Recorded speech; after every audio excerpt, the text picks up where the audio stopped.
ನೀವು ಓದುವ ಶ್ರೀಮನ್ ಮಹಾಭಾರತ ನೋಡೋಣ ಹೆಂಗ್ ಓದಿರಿ ನೀವು.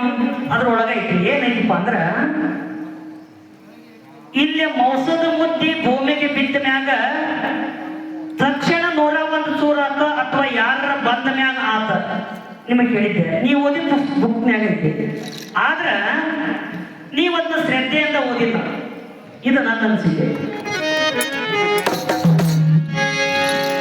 ಏ ಕಡವಿ ಹೊನ್ನಾಪುರದ ಮಾರ್ತಿ ಗುರುಗಳ ನೋಡ, ಅವ್ರೇನ್ ದೊಡ್ಡ ದೊಡ್ಡರದಾರಲ್ಲ, ಪರಮೇಶ್ವರ ಕೊಟ್ಟ ಹಾಡು ಅನ್ನೋದಕ್ಕಿಂತ ನಿಮ್ಗೂ ಗೊತ್ತೈತದ. ಏ ಸಣ್ಣವ ಅಂದ್ಬಿಡ್ರಿ ಅವ್ರು. ಮತ್ತ ಅವ್ರು ಏನಾರ ನನ್ನ ಕೂಡ ಅವ್ರು ದೊಡ್ಡವ್ರು ಹಾಡಿದ್ರ ಗಡ ಗಡ ಗಡ ನಡಗಿಸ್ಬಿಡ್ತಾರೆ. ಅಂದ್ರ ಈ ಸ್ವಚ್ಛದಿಂದ ಅಲ್ಲ, ನಾ ವಿದ್ಯೆದ ಕಲಿತಿಂದ ಆ ವಿದ್ಯೆ ನಾ ಎಷ್ಟು ಅಳವಡಿಸ್ಕೊಂಡನಲ್ಲ, ಆ ವಿದ್ಯೆಕ್ಕಾಗಿ ಹೇಳ್ತಾನ. ಇದು ಗರ್ವ ಪಟ್ಟು ಹೇಳೋಕ್ಕಿಲ್ಲ. ಒಂದೇ ವೇಳೆ ಕಲಿಸ್ ಮಾಡಿ ನನ್ ಕೂಡ ಸತತ ಕಳಿಸ್ರಿ. ಆ ಬುಕ್ಕಿನ ಮಹತ್ವ ನೋಡ್ರಿ.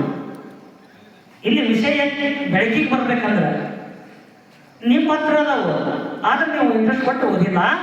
ಆದ್ರೆ ನನ್ನ ಹತ್ರ ಇರೋವು ನಿಮ್ಮ ಹತ್ರ ಇಲ್ಲವು. ನನ್ನ ಕೂಡ ಭಜನ ಮಾಡಿ ನೀವು ಆಮೇಲೆ ನೋಡ್ರಿ.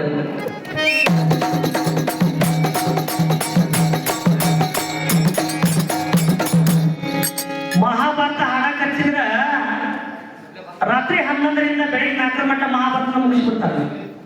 ಹೌದಾ? ಚಕ್ರ ಯುವ ಅಂದ್ರೆ ಏನ? ಚಕ್ರ ಯುವದಾಗ ಎಷ್ಟು ಸುತ್ತಿತ್ತ? ಒಂದೇ ಬಾಗಿಲಿಗೆ ಯಾರ್ಯಾರು ನಿಂತ್ರು, ಎರಡನೇ ಬಾಗಿಲ್ದಾಗ ಯಾರು ನಿಂತ್ರು, ಪೂರ್ವಕ್ಕೆ ಯಾರು ನಿಂತ್ರು, ಕುತ್ತಿಗೆ ಭಾಗದಾಗ ಯಾರು ನಿಂತ್ರು, ಎಮ್ಮಿಗೆ ಬರಂಗಿಲ್ಲ ಅವು ಹೋಗ್ಲಿ, ಅವಕ್ ಬರಲ್ಲ. ಇದನ್ನ ಎಲ್ಲ ಅರ್ಥ ಮಾಡ್ಕೊಂಡವ್ರು ಯಾರಂದ್ರ ಅದ್ರಾಗ ಅಲ್ಪ ಸ್ವಲ್ಪ ಅಂದ್ರೆ ನೀವ. ಯಾಕಂದ್ರ ನೀವು ನನ್ನ ಫೇವ್ರೇಟ್. ಹೌದಾ?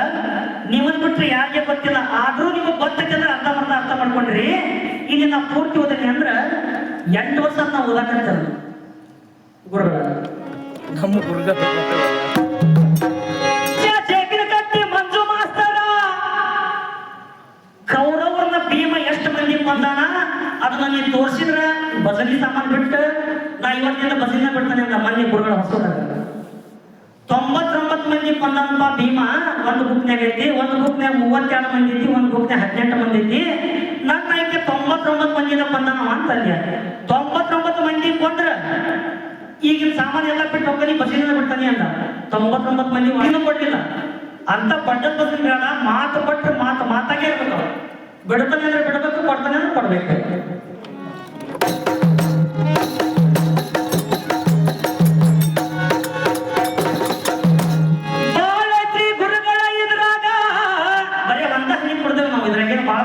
ನೀರು ಒಂದ ಹನಿ ಕೊಡ್ದವಿ.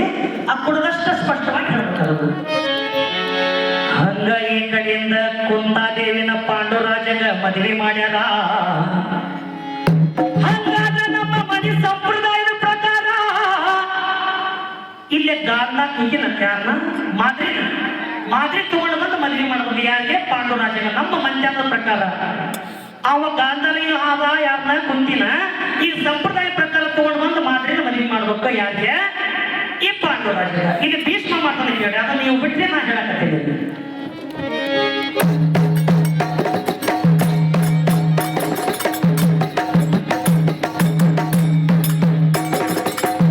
ಶಾಲ್ಯಾದ ಹೊಟ್ಟಿ ಅಂಗಡಿ ಪಾರು ನೀ ಎಟ್ಟಿಯನ ದಾರು ಎಟ್ಟರ ಪಡುವಂಚೂರು ಈ ಬ್ಲಾಂಡಿ ಬೀರು ಇಟ್ಟಿಲ್ಲನ ಆಧಾರು ಅದವ ನೋಡೋ ಪುಟಕಾಸ್ತಾರು ಆದಾಗಿ ಇಲ್ಲಿ ಕೇಳಿ. ಇಲ್ಲೇ ಭೀಷ್ಮರಾಜ ಶಲ್ಯರಾಜನಂತಾನ ನಿಮ್ಮ ತಂಗಿ ಬಾ ಚಂದನಪ್ಪ ನಮ್ಮ ಪಾಂಡುರಾಜ ಮೊದಲ ಪ್ರೀತಿ ಮಾಡ್ಯಾನ ಆಕೆ ಒಪ್ಪಿಗೆ ಕೊಟ್ಟು ಬಿಡ ತಂಗಿ ಭೀಷ್ಮ ಹೋಗ್ತಾನ. ನಿಮ್ಮ ತಂಗಿ ಬಾರಿ ಹಣ್ಣ ನೋಡಿ ಕುಕ್ಕ ತಾವ ಕಣ್ಣ ಎದ್ದಂಗ ಸೇಬು ಹಣ್ಣ ಭೀಷ್ಮರಾಜ ನಾನು ಶಲ್ಯರಾಜ ಕೇಳೋ ನೀನ ನಿಮ್ಮ ತಂಗಿ ಕೊಡ್ತೀಯನ